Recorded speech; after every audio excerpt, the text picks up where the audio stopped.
Okay, in this lesson, I'm going to show you how to factor a simple trinomial. All right, this is the last factoring technique we're going to learn, and then we're going to spend some time practicing most of these factoring techniques together. Okay, so in this lesson, some of the learning goals, you're going to learn to recognize what a simple trinomial is, and then factoring a simple trinomial using a variety of tools and strategies. I'm going to be showing you a tool called product and sum.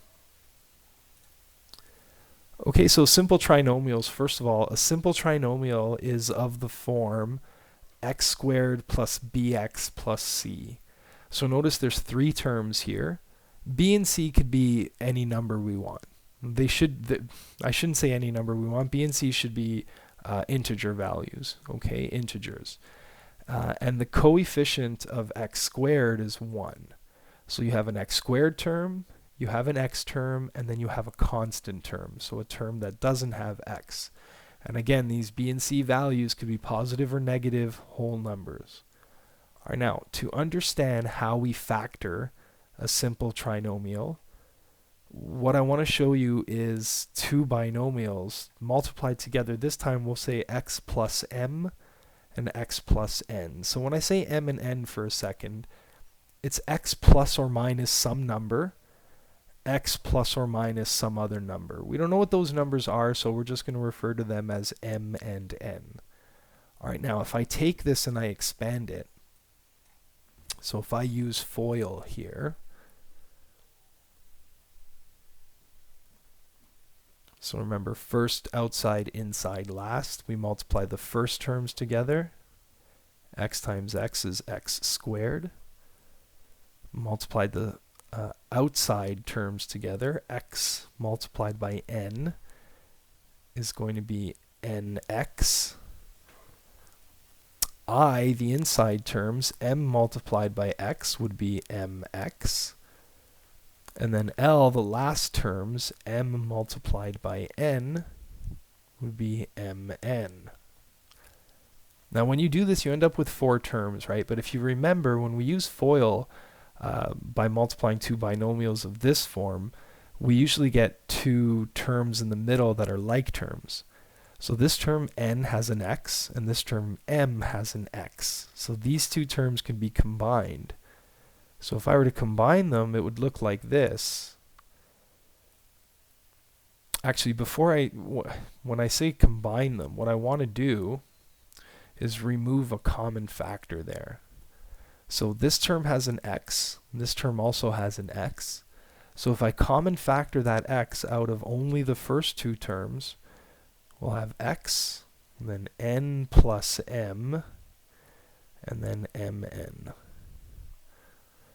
So what this means is this binomial x plus m multiplied by x plus n turns into x squared plus x n plus m plus m multiplied by n. So this gives us an idea as to how to factor a trinomial of this form. If you have some trinomial of the form x squared plus bx plus c, and you need it to look like this, then what you need to do is find two numbers, right, m and n, that when they multiply together give you this last term, and when they add together, n plus m, give you this middle term. Right, and that's the strategy. So I'll write it out in steps.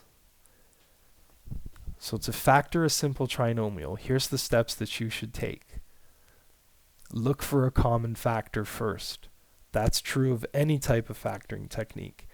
If your first term is negative, remove a common factor of -1 to make the first term of the resulting polynomial positive. I'll show you an example of all of this, okay? Step 2, once you've done that, if you needed to, what you need to do is find two numbers that multiply together to give you the last term, and those same two numbers have to add up to give you the middle term. All right, so you're thinking about numbers here, factors of numbers. Once you've thought of those two numbers, set up two brackets, place the variable in the first position of each bracket, and then place the two numbers with their correct signs in the second position of each bracket. Let's try this out. So the first one here, we're going to factor each of these simple trinomials. X squared plus 5x plus 6. Notice the first term is positive, so that's good. That's what we want. So we don't need to do step 1 here. We don't need to remove a common factor of -1. There is no common factor between all three of these terms, so that's important. So step 2, what we're going to do next is find two numbers that multiply together to give you the last term. So find two numbers that multiply together to give you 6. So we want to know two numbers whose product is 6. And then those same two numbers have to add up to give you 5. So now this isn't that hard to figure out, considering both of these numbers are positive. So if we think about it, the numbers here, 1 multiplied by 6 gives us a sum of 7. So 1 times 6 isn't going to work. 2 multiplied by 3, that gives us a sum of 5. So the two numbers here is 2 and 3. So next, we're going to set up two brackets, put an x in the first position of both brackets, and then the two numbers that we thought of were 2 and 3, so we write +2 and we write +3. And that's it, we're done.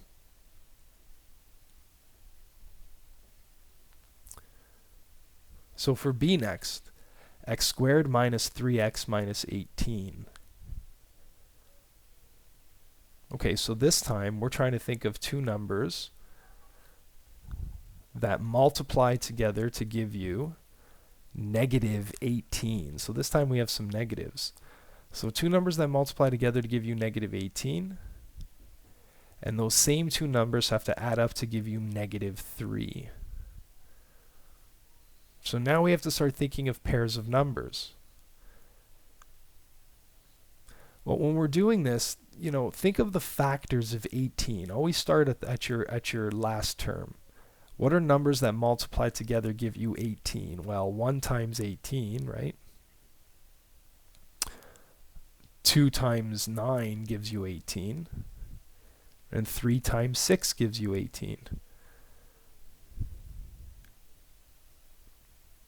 Those are the only pairs of numbers that multiply together to give you 18. Now, when we multiply them together, we need them to be -18. -18, which means one of these have to be negative and one of them has to be positive. And it could be either or, right? So for example, if we do -1 and +18, that multiplies to give you -18, but we need it to add up. We need it to add up to -3. Instead, -1 plus 18 gives us 17, so that's no good. 2 and 9, we got to make one of them positive, one of them negative. If we try, say, 2 and -9, 2 times -9 gives us -18, but 2 plus -9, right, gives us -7. So that's no good. We need -3.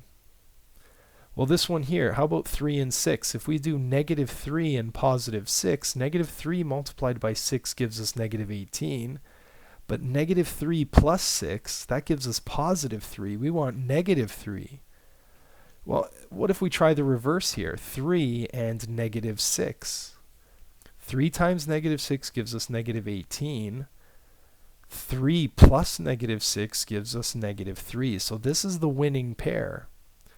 So once we figured out those numbers, we set up two brackets, x in the front of both, and then the first one we're going to write 3 with its sign, which is positive, and in the second one we're going to write -6. X plus 3 multiplied by x minus 6. We can always check our work if we were to complete FOIL again. So to check, we could use FOIL, x times x is x squared, x times negative 6 is negative 6x, 3 times x is positive 3x, and 3 times negative 6 is negative 18. Negative 6x plus 3x is negative 3x minus 18. So we see we ended off with what we started with. And we can always do that as a check. Okay, a couple of more examples. This strategy is not that bad. It's just you have to know your multiplication tables and be good with your factors. All right, and usually the numbers are easy enough for us to be able to do that. So this one here, to factor this one, we have to find two numbers that multiply to give us positive 24. And those same two numbers have to add up to give us negative 10. Okay, the numbers that I'm thinking of would be, I would try 2 and 12. Positive 2 multiplied by positive 12 gives us positive 24. But positive 2 plus positive 12 adds up to give us 14, so that's no good. Now, if our product, the two numbers that multiply together to give us positive 24, if the sign is positive, it could mean that two negatives are being multiplied together. So negative 2 multiplied by negative 12 gives us positive 24, but when we add up negative 2 plus negative 12, we end up getting negative 14. All right, so it can't be 2 and 12. We'll try another pair of numbers. We can try 3 and 8. Right, although I'm not too sure that 3 and 8 is going to work to give us negative 10. So how about 4 and 6? So 4 times 6 gives us 24. And 4 plus 6 gives us 10. We want them to add up to give us negative 10. So what we could do is make both of them negative. Negative 4 and negative 6 will give us positive 24. And negative 4 plus negative 6 gives us negative 10. So the two numbers are negative 4 and negative 6. So this is going to factor to be x minus 4, x minus 6. Okay, D is an example where the first term is negative. So we can't use this technique if the first term is negative. So what we do is we factor out a negative 1. So I'm going to divide each of these three terms by negative 1. So this becomes x squared, right? Because negative x squared divided by negative 1. A negative divided by negative gives us a positive. Negative 14x divided by negative 1 is positive 14x. And 15 divided by negative 1 is negative 15. Okay, so all three of these signs change. And now we have to find two numbers that multiply to negative 15. And those same two numbers have to add up to give us positive 14. All right, so the number that I'm thinking here would be 1 and 15. All right, now I have to change the signs so that they multiply to give us negative 15. So I'm going to make the 1 negative and the 15 positive. Negative 1 multiplied by 15 is negative 15. Negative 1 plus 15 is positive 14. So this trinomial here is going to be factored to x minus 1, that's this number, and x plus 15, that's this one. And then don't forget that negative 1 that we originally factored out.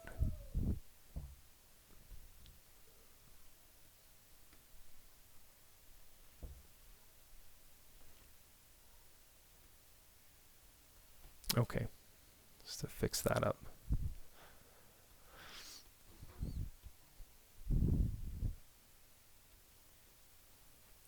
Okay, now, sometimes what you need to do is use more than one factoring method to get a polynomial into fully factored form.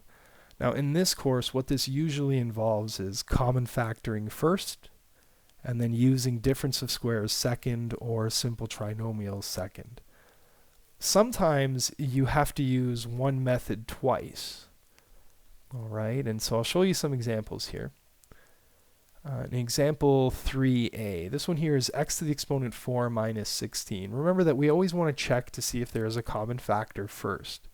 And here with these two terms, there's no factor that's common to both.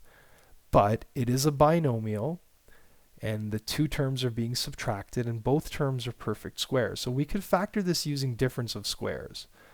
So using difference of squares first, this is going to look like this. X squared minus 4 multiplied by x squared plus 4. So remember, the square root of 16 is 4. The square root of x to the exponent 4 is x squared. One we write minus, one we write plus. Okay, so this binomial got split up into the product of two other binomials.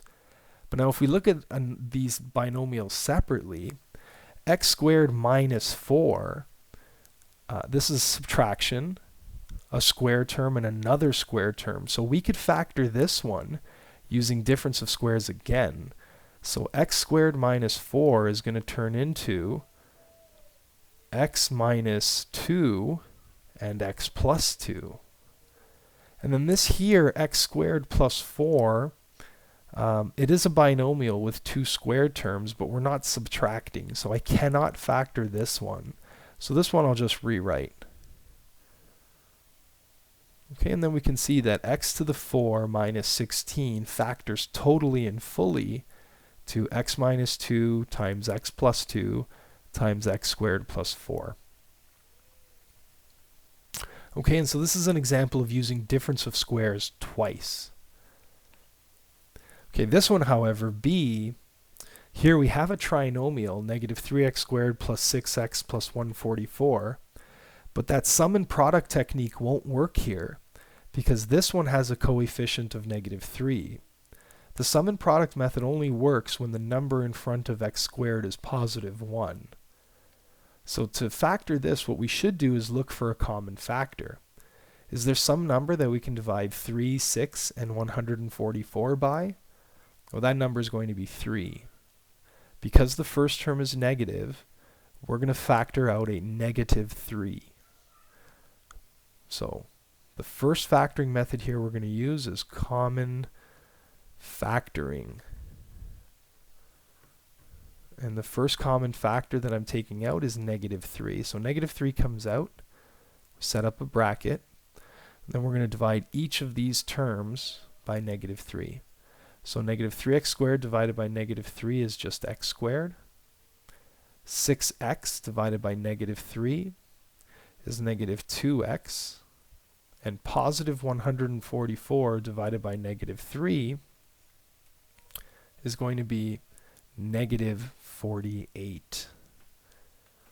Okay, so first we used common factoring. And now, once we use common factoring, we're left over with a trinomial that is a simple trinomial.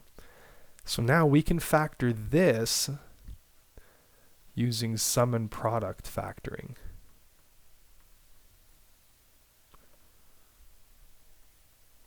So when we're factoring this now, can we think of two numbers that when we multiply them together, we end up getting negative 48? And when we add those two numbers together, we end up getting negative 2. We don't really need a table to do this, although we could use one if we want. But think about the numbers that when you multiply them together, you get negative 48. Those are called the factors of 48. So 1 times 48 gives us 48. But there's no way we can add those together to get negative 2. 2 times 24 gives us 48, but the same way, 24 and 2, we're not going to add them together to get negative 2. 48 is divisible by 3.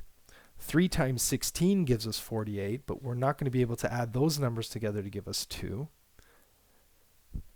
48 is divisible by 4. That's 4 and 12. We're getting closer, but we're not quite there. 48 is not divisible by 5, but it is divisible by 6. 6 times 8 gives us 48. Now we could get 2 from 6 and 8 by subtraction, right? So this is just a way for us to get thinking about the numbers that we need to use. It looks like 6 and 8 are the two numbers. Now, if I need to get these two numbers to be multiplied together to give a negative, that means one of them has to be positive and one of them has to be negative. So let's say I make the 6 negative. Negative 6 plus 8 gives us positive 2. So we want a negative 2. So let's reverse the signs. We'll make 6 positive, we'll make negative. 6 times negative 8 is negative 48. 6 plus negative 8 is negative 2. This simple trinomial here, x squared minus 2x minus 48, is going to factor to x plus 6 and x minus 8.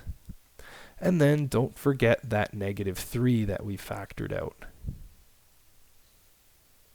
All right, and that's the fully factored form of negative 3x squared plus 6x plus 144. First we used common factoring, then we used sum and product. Okay, last example that I want to show you here. 16x to the 4 minus 36x to the 6. This is a difference of squares, and we could use difference of squares first, but we shouldn't. What we should do is look for a common factor first. All right, and looking at this, can we think of a number that we can divide 16 and 36 by? Now I'm thinking 4. So I could divide 4 out of 16 and out of 36. So 16 divided by 4 gives us 4, x to the exponent 4. Now 36 divided by 4 gives us 9, x to the exponent of 3. So this is what we're left with, first using common factoring. And now this binomial that we're left with looks like a difference of squares. No mistake here, this shouldn't be x cubed, that should be x to the 6. So we'll rewrite the 4. Now this binomial, if we factor it by difference of squares, is going to look like this. The square root of 4x to the 4 is 2x squared. And the square root of 9x to the 6 is 3x cubed. One we write a minus, one we write a plus. And this is our fully factored form. Okay, so this is an example where we first used common factoring. That was our first strategy that we used on this one. And the second one that we used was difference of squares. Okay, and so that's all the examples that I have for this section.